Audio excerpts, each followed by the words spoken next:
کر دیا، کہا جی داتا صاحب کی مسجد کا محراب ٹھیک نہیں ہے، مسجد کا محراب ٹھیک نہیں ہے، قبلے کی طرف صحیح سمت نہیں ہے۔ حضرت داتا صاحب نے یہ نہیں کہا کہ میں کسی سائنسدان کو بلاتا ہوں، کسی انجینئر کو بلاتا ہوں، کسی پیمانے کو بلاتا ہوں، اس دور میں بھی تو سمت معلوم کرنے کے لیے آلہ ہوتا تھا، لیکن داتا صاحب نے فرمایا ایک نماز پڑھو تو صحیح،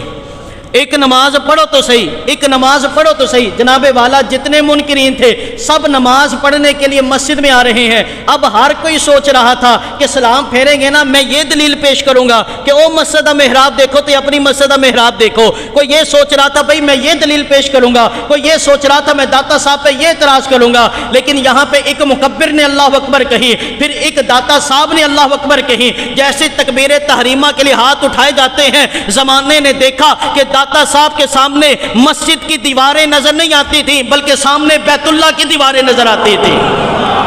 بیت اللہ کے دروازے نظر آ رہی تھی۔